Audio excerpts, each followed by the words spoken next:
A porcelain doll, bearing a scar that once marked a missing child, appeared on a doorstep one stormy afternoon, its smile unervingly serene.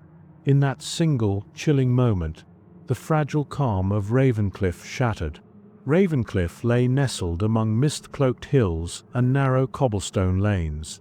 Its antiquated buildings exuded a quiet sorrow, and every shadow hinted at long-held secrets. At the far end of a crooked lane stood an old shop, its window filled with porcelain figures that captured familiar faces with unsettling precision. The air carried an unspoken warning, and each figure seemed poised to reveal hidden truths. Elias was the master behind these lifelike creations. His reputation as a craftsman of quiet precision was known to all, yet he shunned direct contact with those who admired his work. Instead, his dolls found their way to grieving families who had lost someone dear. Detective Mara, determined and unyielding, had long suspected that the dolls carried a darker purpose. She observed that each new doll bore an uncanny resemblance to a missing loved one, and her instincts compelled her to uncover the truth behind Elias's work. The disturbance began when a second doll appeared on the doorstep of a distraught family. Its face was a perfect mirror of a recently missing resident, a detail too precise to dismiss as coincidence. The town's routine of quiet mourning was disrupted. Residents eyed each other with anxious glances, and every new arrival of a doll deepened the unease. Something was amiss, but the connection between the dolls and the vanishings could not be ignored. Therefore, Mara launched an investigation that would soon force her to confront the impossible. Every doll's presence in Ravencliff pointed back to Elias, yet his workshop remained an enigma. Its interior was immaculate, organized with the precision of a well-kept relic, and showed no signs of the crude labor expected in such a process. The absence of raw materials or rough sketches added to the mystery. But as Mara examined one particular doll closely, she discovered a secret hidden beneath the glossy surface. Fragments of human bone lay embedded within the layers of painted porcelain. This revelation deepened the riddle, and therefore her determination grew to expose the truth behind the cursed creations. Mara's investigation unfolded in rapid, unsettling beats. Each week brought a new doll, each one echoing the faces of the lost. Residents who had clung to hope now confronted the stark reality of a relentless pattern. The precision of each figure was both a work of art and a marker of something sinister.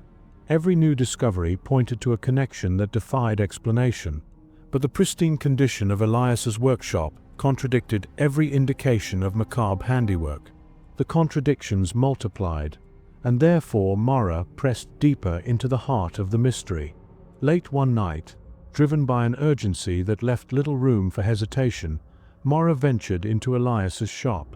The moon cast pale light over the deserted street, and the shop's door creaked open at her touch.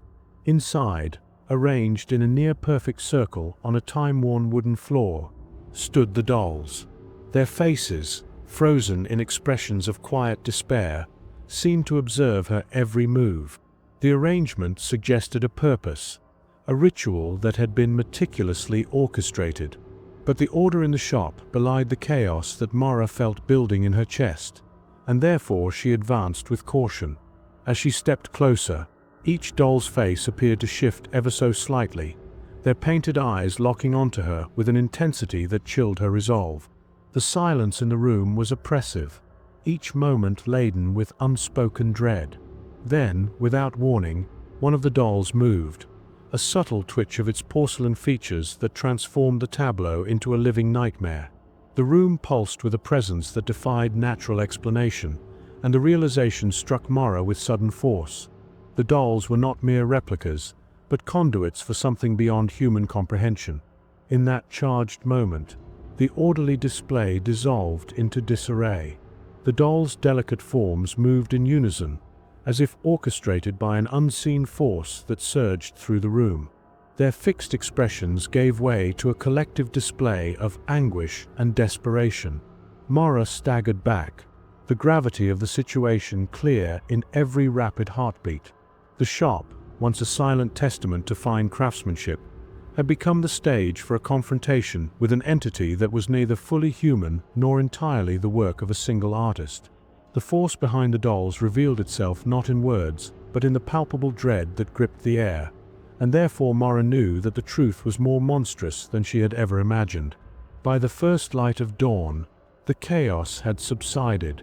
The once pristine shop lay in ruins, shelves overturned, and the carefully arranged dolls shattered on the floor. In the aftermath of that night's horror, Elias was nowhere to be found. His disappearance deepened the mystery, and the town was left to grapple with unanswered questions. The residents of Ravencliff tried to reclaim a sense of normalcy, but the memory of that night lingered like a dark stain upon their collective consciousness.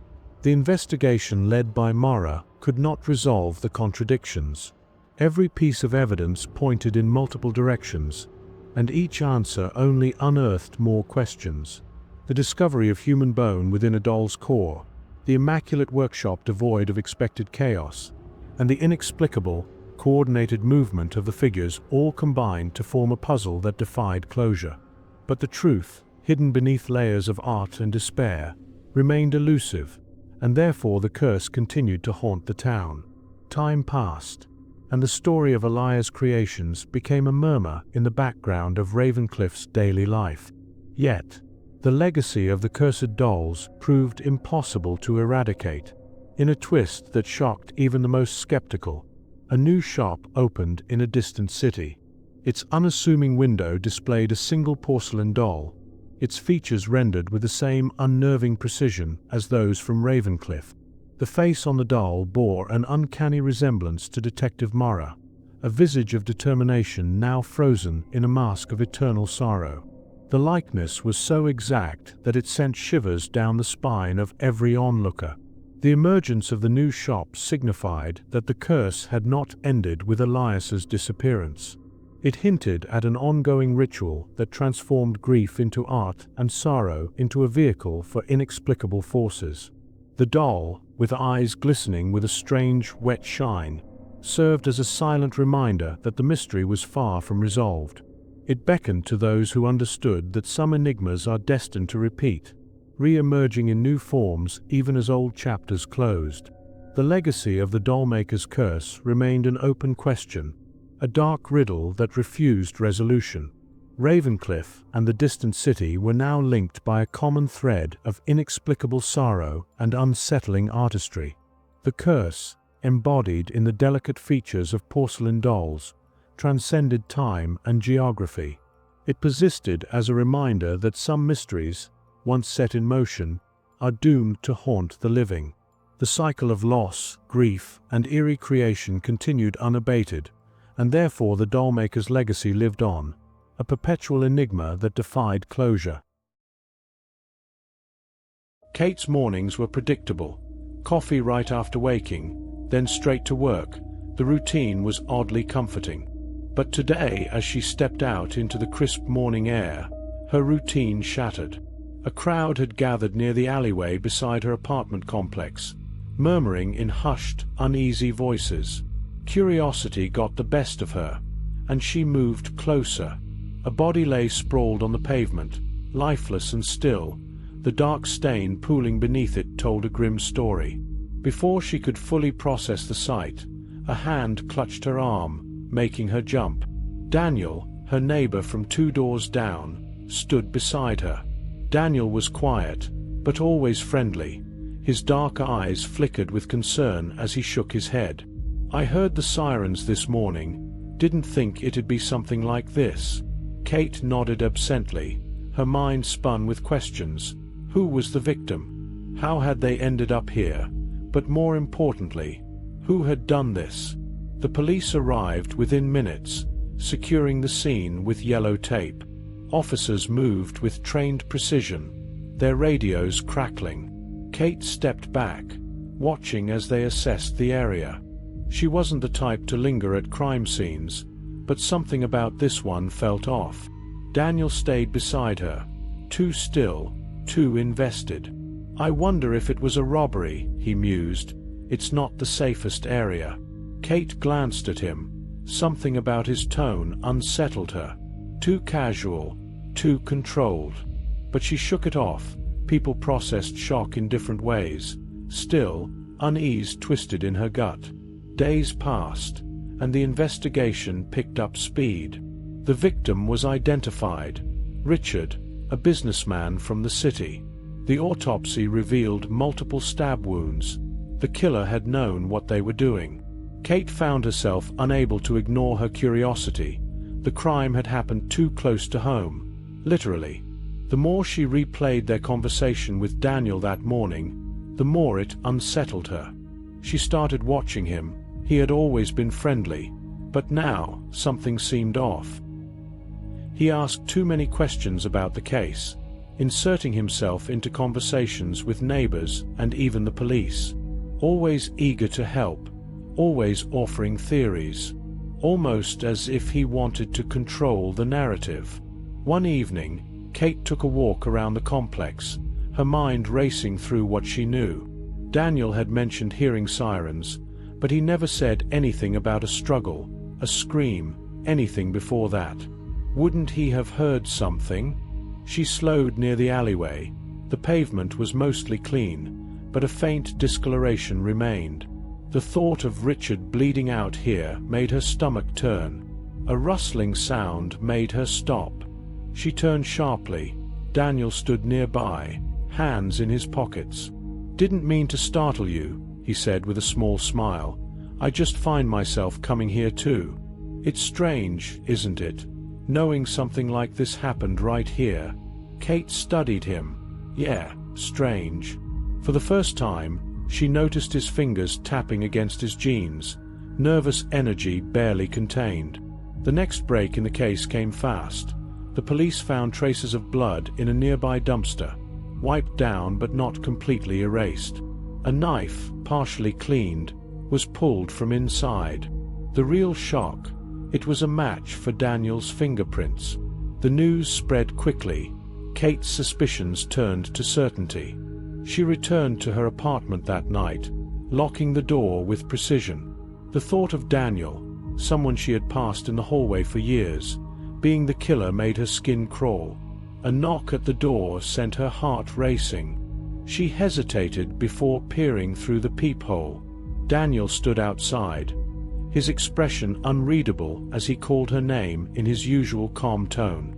Forcing herself to sound normal as she responded, keeping her voice steady as he wanted to talk. Every instinct urged her to refuse, to pretend she wasn't home, but avoiding him might make him suspicious. Slowly, she unlocked the door, leaving the chain secured. She saw him exhaling and rubbing the back of his neck. When he spoke up, his voice tight with the news that a knife had been found. As he looked into her eyes, the weight of his words settled. If the police had it, he knew they'd be coming for him next. She kept her expression neutral, but a question lingered in her eyes. Why is he telling me that? Some time ago I had a knife like that, though it disappeared. The tone of his voice remained controlled, but something in his eyes betrayed him, something fleeting. It could have been fear, or perhaps guilt. The uncertainty hung in the air, leaving him uneasy. Her grip on the door tightened, as she told him he should talk to the police. He nodded, letting out a soft chuckle, saying she was one of the few people he actually trusted. He stepped back, unreadable as ever, before offering a simple farewell and disappearing down the hall. As soon as he was gone, she locked the door again, her hands shaking. The police arrested Daniel the next morning. The evidence stacked up quickly. Security footage placed him near the crime scene at an unusual hour. His alibi collapsed under scrutiny.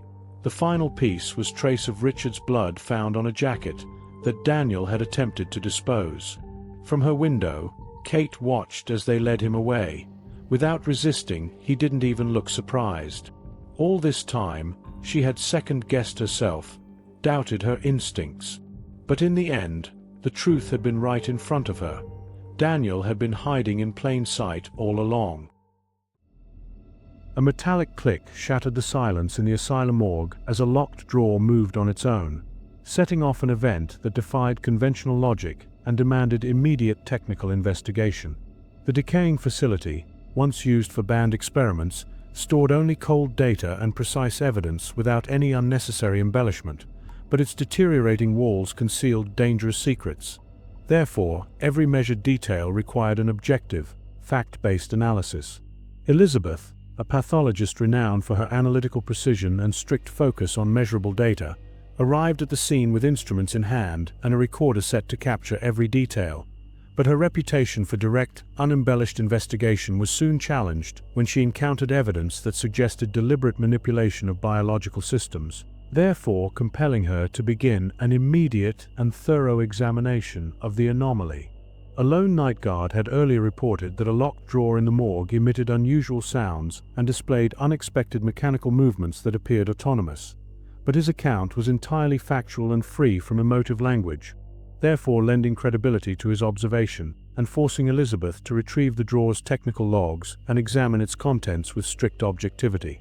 The unidentified subject, a young girl found on the overgrown asylum grounds, exhibited rapid tissue regeneration that defied natural decay processes, but the precise closing of wounds and systematic realignment of bones indicated a controlled sequence beyond normal physiology. Therefore, Elizabeth reviewed X-rays that showed skeletal shifts executed with exact measurements, confirming that an experimental compound was at work and suggesting that the subject was an unintended product of a secret project known as Protocol Delta. Elizabeth began her investigation in the morgue by documenting the drawer's position and recording every technical anomaly as she carefully removed the thin, dust-covered sheet concealing the subject. But the body did not remain inert as expected. Therefore, it initiated controlled movements such as the rapid sealing of wounds and the realignment of bone fragments in a sequence that was both swift and deliberate. Every observation was recorded in a detailed log, but the data offered no support for any natural process. Therefore, she collected tissue samples and measured temperature fluctuations that repeatedly deviated from standard biological ranges. While processing her initial findings, Elizabeth accessed archived records from the asylum that contained technical files on a discontinued experimental project called Protocol Delta, but the documentation was terse and strictly factual, therefore providing only essential parameters of the process designed to induce controlled regeneration in human tissue. The files specified exact temperature ranges, chemical compositions, and bone realignment metrics, but they also confirmed that the project had been abruptly terminated, therefore leaving residual compounds capable of reactivating under specific conditions. Elizabeth moved through the facility's sterile yet decaying corridors with her portable scanner and recorder, mapping every room and recording deviations in electrical and thermal readings. But physical barriers and malfunctioning security systems did not deter her methodical progress. Therefore, she advanced with calculated precision, ensuring that each step contributed directly to a comprehensive technical profile of the asylum's anomalies. In the central laboratory, a malfunctioning monitor displayed a live feed from the morgue that captured the subject's ongoing regeneration in real time, but the feed presented only raw data without narrative embellishment, therefore reinforcing that every movement was controlled by an underlying algorithm rather than random chance. Elizabeth recalibrated her equipment to increase sampling frequency, therefore capturing every data point for cross-reference with the technical specifications of Protocol Delta. An internal alarm suddenly activated from a different wing of the building, but its tone and timing matched a system malfunction rather than an external threat, therefore prompting Elizabeth to leave the laboratory and pursue the alarm source.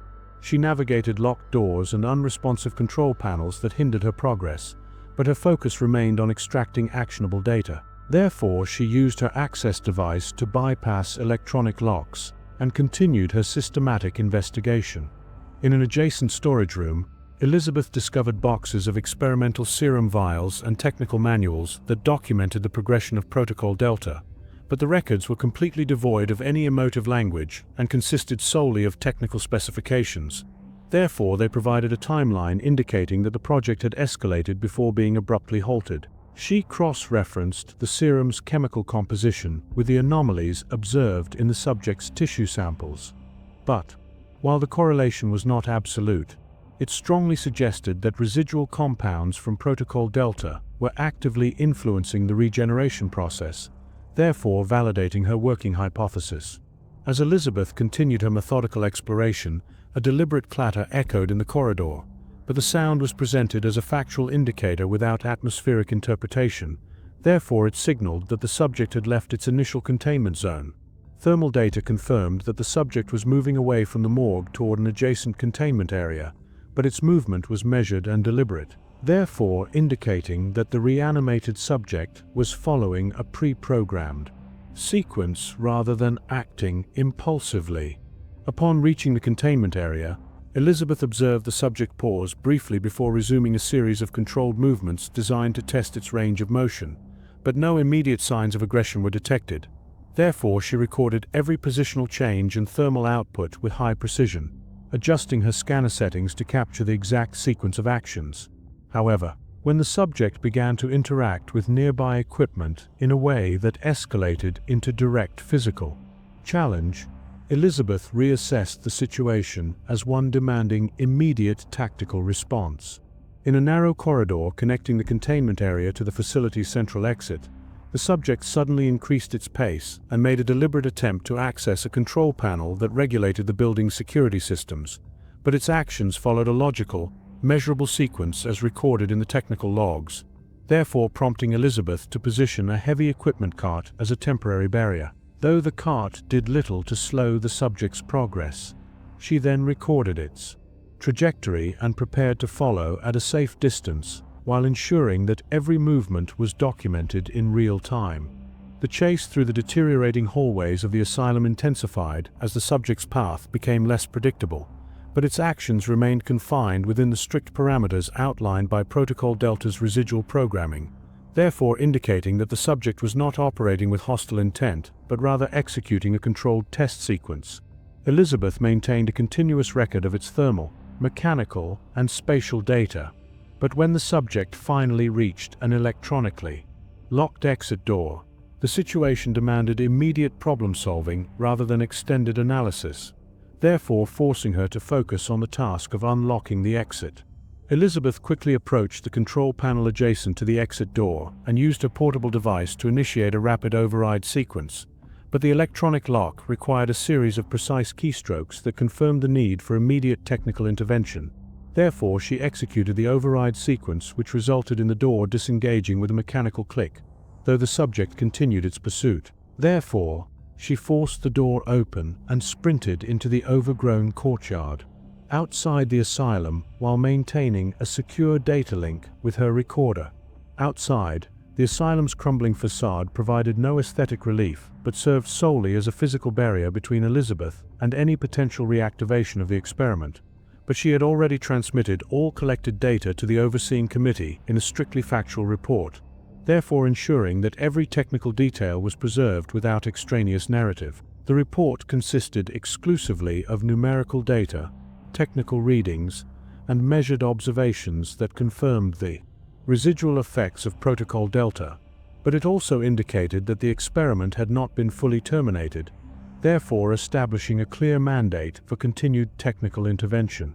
Over the following days, Elizabeth returned to the facility under stringent operational protocols, but her actions remained entirely procedural and devoid of emotional commentary. Therefore, she assembled a team of experts dedicated solely to collecting additional samples, cross-referencing technical logs, and securing critical areas of the building. Every step they took was driven by direct, measurable necessity, therefore resulting in a comprehensive technical mapping of the facility's remaining anomalies. The team's investigation revealed that the regeneration process observed in the subject was consistently present across multiple areas of the asylum, but the phenomenon was clearly confined to the effects of Protocol Delta, therefore confirming that the reanimation was not an isolated incident but part of a broader network of experiments executed under strict scientific parameters. Technical files from various departments provided unembellished evidence of experimental protocols that had been initiated and abruptly halted, but the residual compounds had persisted in triggering controlled regeneration. Therefore, each finding added a crucial data point to a growing technical database that mapped the experiment's full extent. In a central control room, which served as the nerve center for the experimental systems, the team discovered that the primary control system responsible for regulating the experimental processes was malfunctioning, but the malfunction was recorded in the system logs as a series of precise, measured commands executed in a continuous loop, therefore indicating that the system was stuck in a cycle of reactivation. Elizabeth and her team analyzed these logs with rigorous technical methods, but the data clearly pinpointed a specific set of parameters that, when met, would trigger the regeneration sequence, therefore leaving open the possibility that the experiment could restart under certain environmental conditions. Elizabeth compiled a comprehensive, unembellished report that detailed every technical anomaly, every fluctuation in temperature, and every deviation from expected biological processes, but the report was strictly factual and left no room for emotional narrative, therefore concluding with a clear mandate for ongoing surveillance and immediate technical deactivation measures. However, the report also noted that several key parameters remained unresolved. Therefore, the overseeing committee issued an urgent directive for continuous monitoring and rapid intervention in any facility that exhibited similar technical anomalies. The final phase of the investigation focused on remote detection of residual signals from the control system, but these signals were weak and sporadic. Therefore, advanced sensors were deployed to capture every measurable fluctuation in real time. Elizabeth oversaw the sensor deployment and recorded every data point with exact precision. But the results indicated that although the subject's regeneration had been temporarily contained, residual activity persisted within the control system, therefore leading to the conclusion that Protocol Delta's effects could re-emerge under the right conditions. In a conclusive yet open-ended final report, Elizabeth communicated that the anomaly presented by the reanimated subject was a direct result of engineered compounds from Protocol Delta, but the underlying control system remained active, therefore establishing a persistent risk of reactivation that demanded continued technical intervention and immediate action upon any indication of system fluctuation. The report was delivered in measured, clear language that focused solely on technical facts, thereby eliminating any extraneous narrative or filler language that might detract from the critical data. Elizabeth's final statement to the overseeing committee was entirely unembellished and precise, stating that while the immediate threat had been contained, the comprehensive data confirmed that the experimental process had not been fully neutralized, but every subsequent action would be guided by strict principles of technical analysis and rapid response, therefore ensuring that any future reactivation would be met with immediate, factual intervention. Her statement ended with a call for continuous surveillance and a commitment to permanent deactivation measures that were as direct and unambiguous as the data itself. Protocol Delta, as documented through every rigorously measured observation and every technical data point, remained an uncontrolled phenomenon that bridged the boundary between life and engineered regeneration, but the implications of this process were recorded solely in objective, unembellished terms. Therefore, the ongoing investigation focused exclusively on monitoring, securing, and ultimately neutralizing any residual effects of the experiment, while leaving open the possibility that further technical intervention might become necessary. Elizabeth's work continued beyond the initial investigation, but her focus remained fixed on measured, factual analysis rather than atmospheric description. Therefore, every subsequent report and every corrective action was driven by a clear mandate to prevent any future anomalies from arising, ensuring that the reality of Protocol Delta was understood only in precise, unembellished technical terms. The case concluded not with dramatic flourish, but with an enduring directive for continuous, technical vigilance, thereby fulfilling the mandate of direct, unambiguous action required to safeguard against future risks. A single shard of ancient bone lay exposed in a rusted dumpster by the estate's rear entrance, its presence shattering the mundane routine of waste disposal. Helena, an anthropologist with a quiet resolve and a lean focus on evidence, inspected the discarded relic. Skeletal fragments did not belong to the recent past.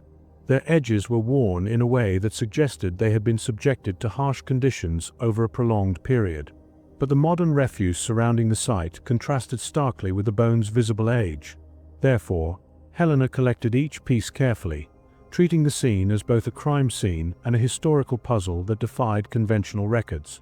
Helena's preliminary analysis in her modest lab revealed that the fractures on the bones were systematic and consistent with excessive strain. But no known natural process could account for such uniform damage. Therefore, she hypothesized that the remains bore silent testimony to an era when workers were forced into unyielding labor under oppressive conditions. The discovery sent ripples through local authorities, while their initial archived records turned up nothing that could explain how bones ended up being at the estate. An unanticipated tip redirected the investigation. A local worker mentioned an area behind the estate where odd disturbances had been noted in a past. The team widened their search, moving past the obvious spots, and in a neglected corner of the property, buried under thick ivy, they found a narrow passage leading down to an underground chamber. The entrance, however, was beneath debris and modern trash, making its existence uncertain until they followed a tip that led them to it. Therefore, cautiously, Helena, alongside 2 police officers, descended the slick, moss-covered steps into the earth. In the depths of the underground chamber, the investigators encountered a trove of evidence that shattered the accepted narrative. The chamber was small, its walls lined with relics of a time obscured by official silence. The chamber became the linchpin of the inquiry, a point where physical evidence and historical neglect converged. Helena donned a respirator and signaled the officers to do the same before proceeding further. The investigators pieced together entries that spoke of oppressive labor practices and the draining of human endurance. The documents referenced a forgotten industry tied to the estate's origins, but the ink was faded and brittle and the language archaic. Therefore, Helena carefully photographed each page, knowing digital enhancement would be crucial for deciphering the full extent of the historical atrocities described within. Deeper within the chamber, beyond the scattered documents, lay a series of crude work implements: rusted pickaxes, shattered shackles, and collapsed wooden scaffolding. The implements spoke of tireless work, hardship, and an unrelenting demand that stretched the limits of physical endurance. Helena suspected the chamber served a purpose beyond mere storage, hinting at a desperate attempt to impose order on their unbearable conditions. One officer stumbled upon a small, leather-bound journal, its pages filled with accounting of resources, labor, and output. The journal seemed to be a log of what kept happening to the workers. The entry abruptly changed its tone, descending into a paranoid rant about sabotage and revolt. Therefore, Helena realized the journal may belong to someone in a position of power. As Helena continued sifting through the evidence, she noticed subtle discrepancies between the official estate records and the journal entries. Documents from the estate painted a picture of a benevolent owner and a thriving community, directly contradicting the journal's portrayal of systematic exploitation. The most alarming discrepancy was the complete absence of any record of the industry described in the journal. She suspected an effort to erase the truth from history. Helena noticed a particular section of the wall. It was smoother than the surrounding stone, its surface polished like from constant contact, but there was no discernible door or mechanism. Therefore, Helena asked the officers to bring in a thermal imaging device from the van outside. The thermal imaging device revealed a cavity behind that smooth section of the wall, a concealed room, significantly larger than the main chamber. The temperature within the room was abnormally low, colder than the surrounding earth. Therefore, Helena, bracing herself, instructed the officers to breach the wall. With considerable effort, they dislodged the section of wall, creating an opening into the another room. An icy blast of air swept out, carrying with it a pungent, almost medicinal odor. The room was dark, and the only light came from the officers' flashlights. What they illuminated was far more disturbing than they could have imagined. Therefore, Helena felt a cold dread creep into her bones. The room was filled with rows of primitive cots, each occupied by skeletal remains. The bodies were meticulously arranged, lying face up, their hands clasped over their chests. Each skeleton had a small, identical hole drilled into its skull. Helena understood the chamber was not a workplace, but also a burial ground. The cause of death was far more sinister than simple exhaustion. The medical examiner arrived, his face grim as he examined one of the skulls. The holes were too precise for makeshift tools, suggesting an act of surgical experimentation. The scale of the operation seemed impossibly large, requiring resources and knowledge far beyond what would be expected in that time. In the sterile lab of Crestview Institute, modern science collided with ancient mystery. The gleam of metal and glass stood in stark contrast to an untitled, brittle volume retrieved from a ruined monastery. Dr. Lauren, a neuroscientist devoted to precision and measurable outcomes, had never entertained the impossible. She believed every neural impulse could be mapped and every thought quantified. But the ancient book insisted otherwise. It declared that consciousness could be divided, with one self remaining in the present while the other wandered a realm where time had no order. She prized certainty, but the volume's promise of an untethered mind compelled her to experiment. Late one rain-soaked evening, Lauren set the stage for her boldest trial. Electrodes were attached with meticulous care, and sensors calibrated to capture every nuance of her brain's activity. She sat before the apparatus with steeled resolve, the ancient text open on the table. The instructions were sparse yet insistent. Concentrate, recite the symbols, allow the mind to divide. She inhaled sharply, aware that every measurable aspect of her life hinged on this moment. She began reading aloud, her voice steady even as her heart pounded with anticipation. The symbols resonated with an energy she could not explain. Her neural patterns, usually orderly and predictable, began to display erratic waveforms, data that defied logic. But the readings were not mere artifacts of stress, and therefore she pressed onward, driven by the promise of hidden knowledge. In a single heartbeat, reality fractured.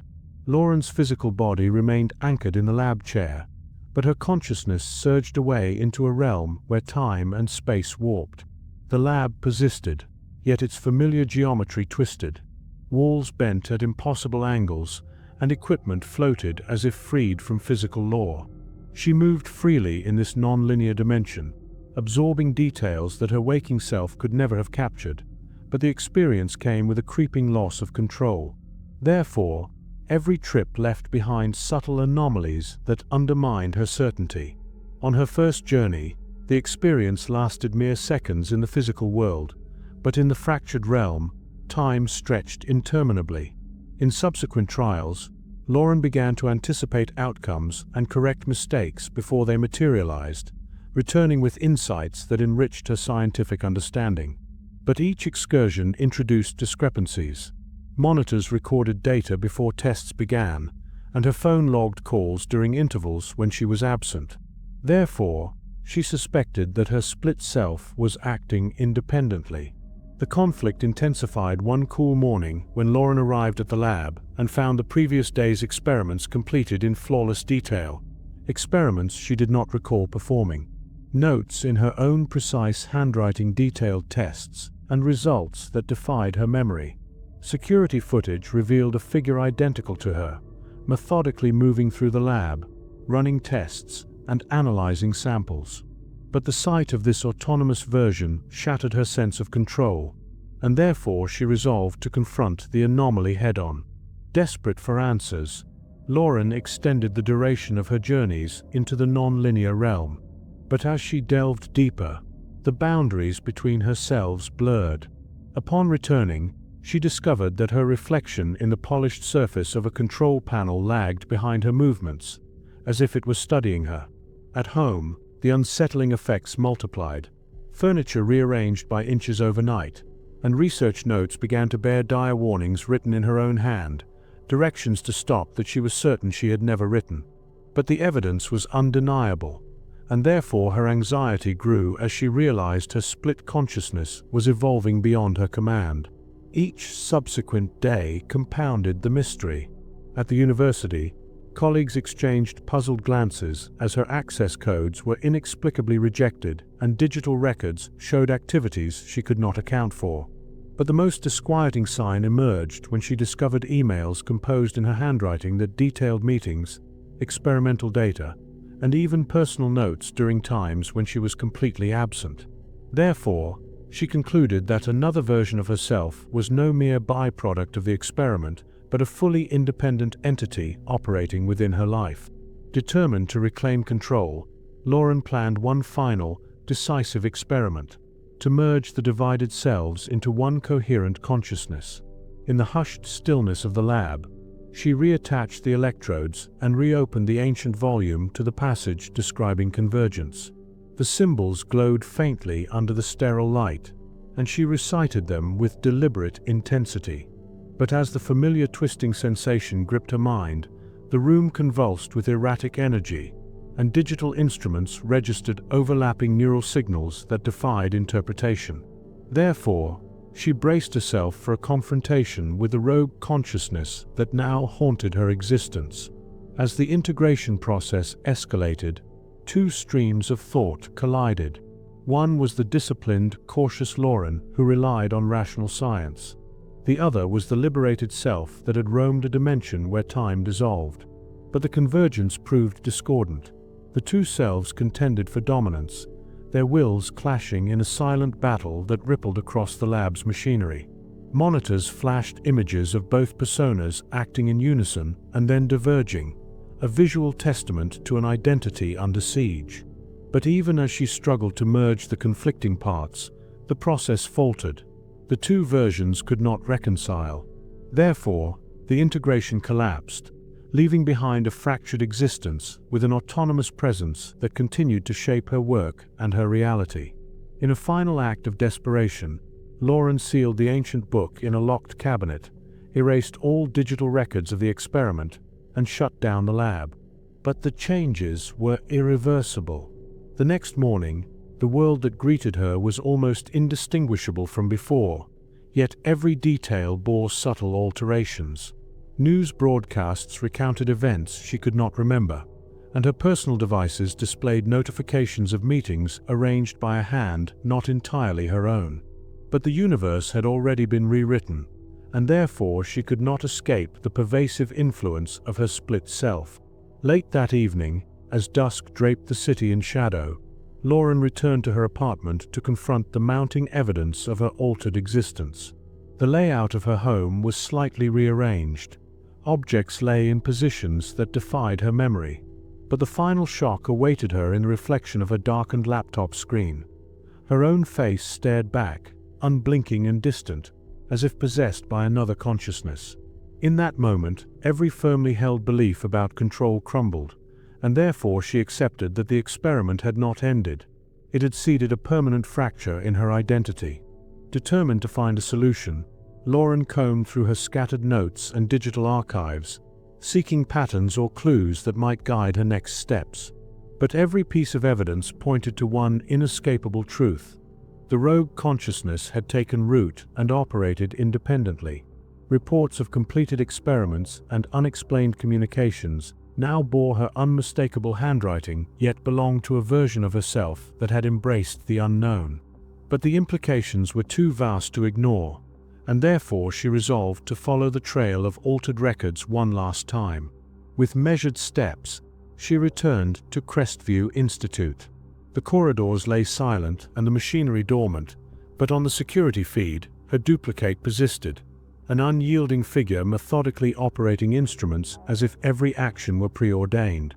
But subtle discrepancies in its behavior, a slight hesitation, a deliberate pause, suggested an inner conflict. Therefore, she surmised that the rogue self was not merely an aberration but a fragment of her mind in turmoil. At the control panel, Lauren initiated a new protocol. She recited the ancient symbols once more, her voice firm despite the tremor of uncertainty. But the lab erupted in chaotic energy. Data cascaded across the screens as the two consciousnesses locked in a silent duel. In that charged moment, the lab became an arena for a battle of wills, where each decision bore the weight of an irreversible choice. But the stakes were clear. Either the rogue self would vanish, or it would consume her entirely. Therefore, the confrontation reached its zenith when the duplicate stepped away from the instruments and merged with a reflection on the control panel, a single, composite visage that was neither wholly Lauren nor entirely the other. The image stabilized, yet the face that stared back remained an ambiguous blend, marked by unresolved conflict. Therefore, as the monitors fell silent and the lab descended into oppressive stillness, Lauren understood that integration had failed. The fractured identity would remain, a permanent guest in her mind and her life. Lauren left the lab that night burdened with the knowledge of her altered reality. The ancient book lay locked away, its secrets dormant yet present in every detail of her existence. But the final proof arrived later when an email appeared in her inbox, composed in her own handwriting and detailing plans for a meeting that very night with a chilling note. "You are not alone." Therefore, even as she tried to restore order, the rogue consciousness continued to shape her life. Standing at her apartment door, Lauren gazed out at the darkened city, knowing that every step forward was a step into uncertainty. The boundaries of her identity had been shattered, and with each passing moment, the conflict between her rational self and the liberated fragment deepened. But her desire for understanding burned fiercely, and therefore she pressed on, determined to uncover the mystery behind her split mind. In the silence of the night, an unresolved question lingered. Could the rogue self ever be reconciled with the part that once defined her, or would the fractured identity remain an enigma, a puzzle with no final solution? The answer lay hidden in the spaces between time and consciousness, waiting for the next chapter in Lauren's solitary journey into the unknown. Room 716, freshly cleaned by Chloe, inexplicably transforms into a scene of disarray hours later. Chloe is a dedicated hotel maid known for her thorough work and quiet determination. She carries out her duties with precision, leaving each room immaculate. Chloe returns to inspect the room and finds it in complete disarray. The bed lies unmade, trash is strewn across the floor, and no evidence of her cleaning remains. Security footage confirms that no one entered the room after Chloe departed, but the mysterious state persists. Over the next several days, more guests check in, and the inexplicable phenomenon repeats itself with relentless consistency. The hotel manager grows increasingly furious, blaming the housekeeping staff for a recurring failure, but the available evidence contradicts this assumption. Security reviews the surveillance recordings and verifies that no unauthorized entry occurs after Chloe's work is completed, thereby deepening the mystery. The cleaning staff, perplexed by the situation, works together to sanitize the room thoroughly, yet every morning they discover the same disturbing signs of occupation. The bed remains disheveled, trash accumulates rapidly, and the room appears as though it has been used, but no record of any intrusion exists. In a final effort to uncover the truth, management decides to keep room 716 empty for a short period, hoping that isolating the room might reveal the source of the disturbances. They suspend guest bookings for the room, but come morning, it is evident that the room has been occupied once again. The cycle of chaos and subsequent cleanliness continues unabated, fueling both frustration and suspicion among the staff. Therefore, the mystery intensifies, and no rational explanation presents itself. Determined to get to the bottom of the perplexing events, Chloe resolves to observe the room herself. One night, she stays late and positions herself discreetly in the hallway outside room 716, her eyes fixed on the closed door.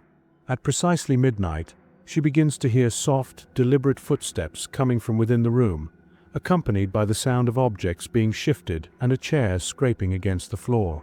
Chloe approaches cautiously, and when she reaches for the door handle, she finds that it will not budge because it is firmly locked from the inside. Undeterred by fear, she immediately calls for security, certain that someone is present within the room. By the time security arrives, the sounds inside have escalated to a frantic intensity. The noise of rustling sheets and a sudden, heavy thud fills the corridor, but no human voice emerges. The security team forces the door open with determined resolve, yet when it swings open, they are met with an eerie silence. The room is empty, but the chaotic evidence of recent occupation is undeniable. The bed is disordered with sheets partially removed. A half-eaten sandwich lies abandoned on the desk. The bathroom door stands ajar, and the shower continues to drip steadily.